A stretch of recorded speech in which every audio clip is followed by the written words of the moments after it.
So I wanted to document this because I always find myself thinking about the true nature of who I am as a person, as a human being, as an infinite being, and the surrounding world. And so I think in this unique nature that each of us have, I think sort of the sole purpose is for us to uncover and live a life that is true to that unique nature, a life that coincides with your beliefs, with your true being, a life that is unified with nature, with understanding of yourself. And so then life is inward out. You know, what you see is who you are inside. And so when you can uncover that, you'll see the world that your unique individual self is built to see. When you can take a step back, when you can evaluate your inner conscience and sort of tap into that internal critic and really analyze who you are and what you really believe in, and look at the beliefs that you have, and come to realize why do you believe those things? You know, where do they come from? Is this something that really rings true to who you are, or is this sort of just something that you've been told and that has been ingrained and sort of conditioned in you for your entire existence?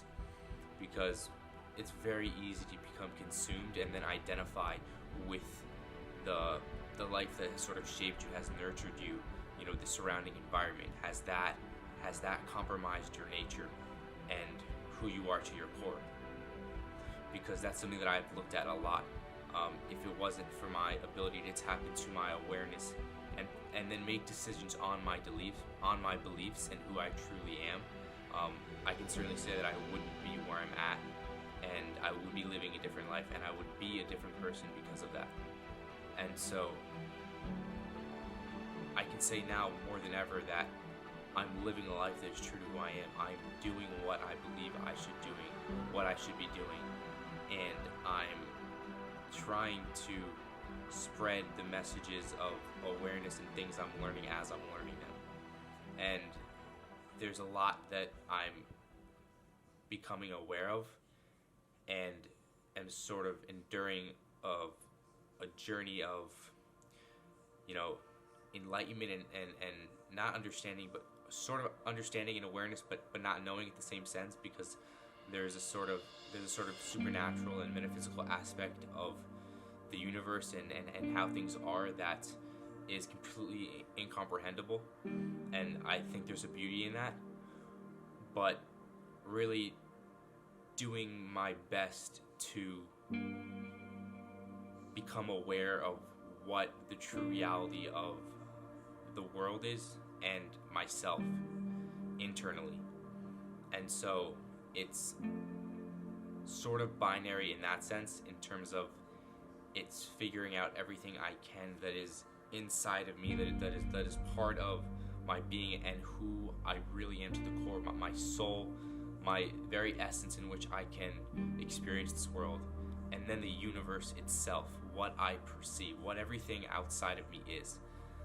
And so it's a journey that I put a lot of time in, and I think has always somewhat been a part of my being and my nature. This has always been the way that I've seen the world. I've always seen the world this way, but it didn't happen. It didn't specifically happen in this particular way for a little while. It wasn't quite at the conscious level where I was, you know, exploring these things, really thinking about them, and exactly, you know, being aware of them. It was more, you know, for example, there's my perspective on school, and there was something about not doing meaningful work and not believing in what I was learning and why I was learning it, and just the whole system that didn't sit well with me. And so, you know, I never did well into it. I was always focused on the extracurriculars and the things that I was doing outside of school.